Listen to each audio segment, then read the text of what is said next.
Hi guys, wait, which 110 here? I'm gonna take a little bit of a break from the crafting or recrafting. I like to think up some new ideas, see what I've got hanging around here that I can craft for you. So in the meantime, I did have a couple of people contact me wondering what was happening with the cabin story. Then I realized I haven't read anything from it in a long time. And of course, the cabin is basically about Scott and Abigail.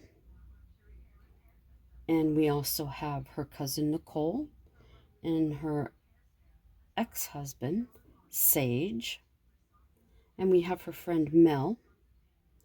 And we also have Sage's friend Jan. I'm not sure if she is in this part of the story yet. That's how long it's been.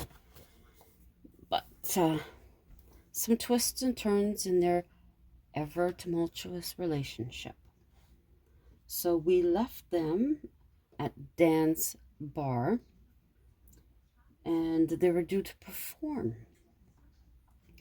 So let's get on with it. On his cue, the two walked on stage. Thank you, Dan.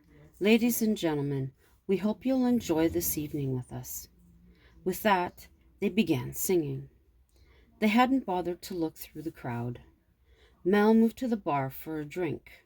Nicole and Sage continued to play pool until one of the guests close by asked them to stop.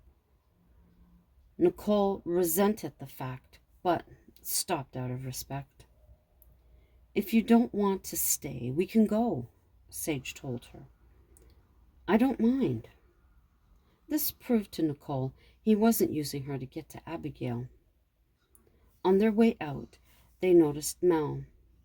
Instead of leaving, they asked him to join them at the booth. He welcomed the invitation. Scott and Abigail continued their performance, unaware that the three were in the audience together. What's new, Mel? Nicole asked. Where's your boyfriend? We're spending some time apart. Didn't Abby tell you? We still aren't talking, she admitted. You understand how I feel about that. You need to discuss. He shook his finger at her. I know. We will. We always do. Nicole wasn't so sure this time.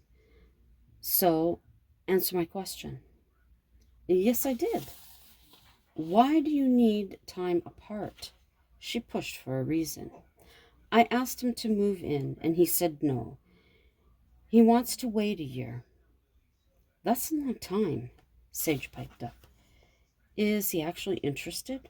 I'd move in if Nicole asked me. He caught the look on her face. Only after she felt it was right, of course. He quickly added. It was 10 o'clock, and the set was over. Scott thanked the crowd again for coming out. They left through the back. Driving home, Scott made comment. I thought I seen Nicole at the booth with Sage and Mel. Are you sure? Not 100%, but I'm pretty sure. I'll ask Mel tomorrow. Back at the bar, hey, you three, time to close up, Dan said. Okay, we'll go, they said in unison. They laughed as they left. We'll have to do this again, Nicole remarked as they went to their cars. I'd gladly do it, as long as you don't mind Sage. Nicole was quick to react. He has no say in it. You're my friend, and I want to spend time with you. Sage had no problem. Why would he? Mel was gay. In the morning, Nicole sees Scott and Abigail on the veranda enjoying coffee. She went over. Hi, guys, she called out as she walked towards them. Hi, Abigail answered. Were you at Dan's last night with Sage and Mel? I thought I seen you, but I'm not sure, Scott asked. Yes, we were there. It was a great evening. I enjoyed not having to be home at a certain time. We're going to do it again. Abigail seen how delighted her cousin was. Things are working out with you and Sage? Abby inquired. We're doing good. I really enjoyed our time together. There's no pressure of any kind. Listen, I'm sorry about the other day. I overstepped. I realize you're content. I understand. I understand where you were coming from. I may have said the same thing if I were in your place.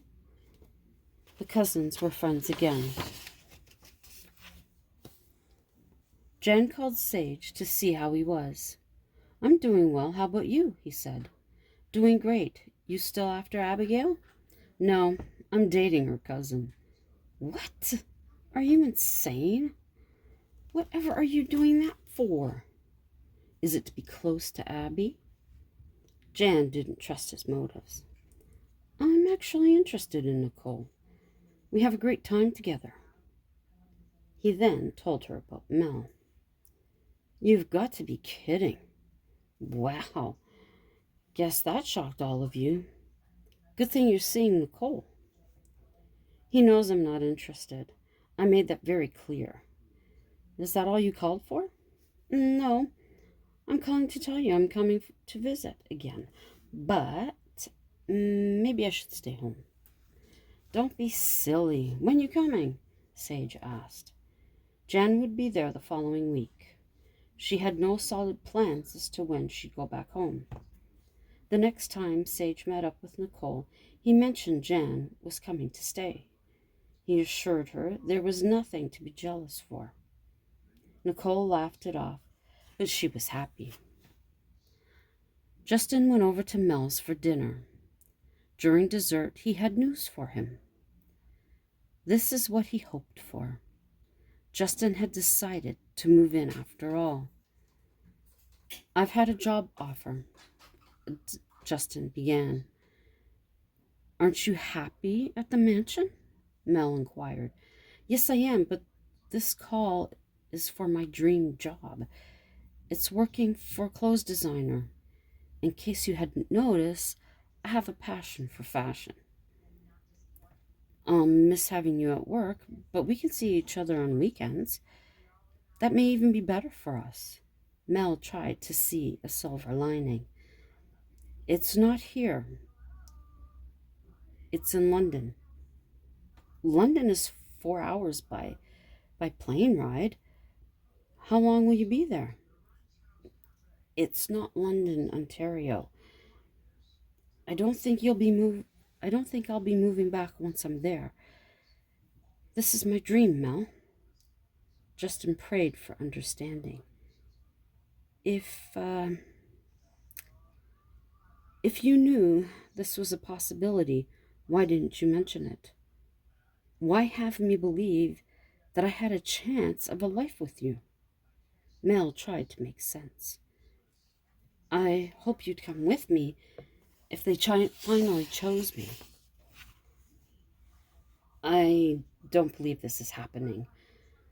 I run a business that I love and a building I adore. I can't leave.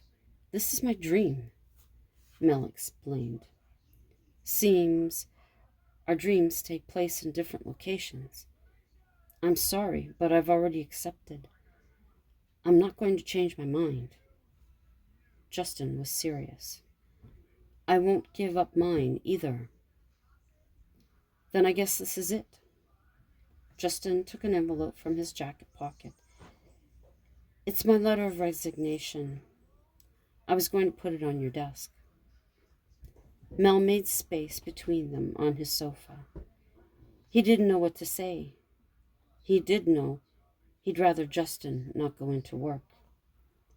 I realize things are awkward, so consider this my last day. I've got things to pack and arrange to have shipped over. So what happens if it doesn't work out? I'm still not coming back. Fashion is over there, not here. Hey. Mel was crushed and barely keeping it together. Justin got up, gave him a hug, and wished Mel well. Mel did the same, though he was very upset. He waved as Justin drove away, all by himself yet again. Man or woman, this relationship crap didn't work for him. He'd be on his own, no problem with time. His job is what he'd be married to. This was something he needed to process before talking with the cousins. Mel extended his holidays. Mel, being who he was, offered to take him to the airport. "I'll miss you," Justin told him. "Same here. We can keep in touch," Mel said. "You know we won't. It's all said to make us feel good. I think just saying I'll think about you is enough." They embraced, and Justin went through the gate. Mel watched the plane taxi off. In minutes, it was in the air. Justin was on his way to the best job ever. Abigail had heard the news through the girls at the office. She put a call to him. "Mel, how are you?" she asked gently. "I'm doing fine, missing him, but doing good. Think I'll keep to myself for a while, a long while." "Don't let this burn you on relationships," she advised him. "I won't. I only need time to heal. I didn't feel like putting up with the questions right now, so I've taken leave. I'm still here if anyone needs me." The friends conversed a while longer before saying good night. Scott inquired as to how Mel was, and Abigail filled him in. Jan made her way to Sage's place in a rental. "So, am I going to meet Nicole? Do I have special instructions?" "No, just be yourself." "I think you're being sincere." She was shocked. "You really do like this woman. I can see it on your face. My little boy is falling in love." His face turned red. "Let's not get carried away, please." She promised. Friday night, she was coming over for dinner. He warned her ahead of time a friend from Toronto was visiting. Nicole was slightly uneasy. "Hey, come on in, Nick." Sage met her at the door, and a sweet kiss and introduction were made. "Glad to meet you. Sage has been talking about you non-stop." Jan laughed. "I hope you weren't too bored." "No, he tells me you're great." "What should I say? Friend?" That sounded terrible. "He's been a loyal friend to me these past months." Sage was in the kitchen, so he was missing the entire conversation. "I don't believe we met last time I was here." "Likely not. I'm Abigail's cousin." "Yes, he told me that. There's no problem between you because she was married to him?" "No problem. She was very pleased for us." Abigail is content with Scott. "So, where do you see this relationship going?" Nicole was taken back. "We haven't discussed that. We're just allowing it to happen." When Sage joined them, he could tell things were a bit off, but didn't bother addressing it. Nicole expressed it was getting late, so she was on her way. Sage seen her to her car. "I'll call you later. Are things okay?" She asked where our relationship was going.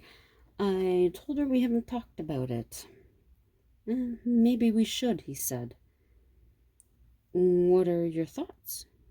She prayed he wasn't breaking up before they took that step. "I'd like you to be my girlfriend." He pulled her into himself. A wave of relief came over her. "I'd like that. We've been getting along. I really would like to have you as my boyfriend. There, it was official. Tension that had been sitting there was gone. Now Nicole was nervous to tell Abigail. She knew she had to. And I think I will leave it there. Question is Abigail going to be as understanding as she seemed to be? Both of us will have to find out because it's been a while since I wrote this. Anyhow, thank you to my subscribers for coming by to hear more of the story. Sorry it's been so long. I actually had misplaced the notebook I had written in, but now it's right here. And I think I'll continue it tomorrow. If you're new to my channel, please check out my other videos. There may be something else there that interests you.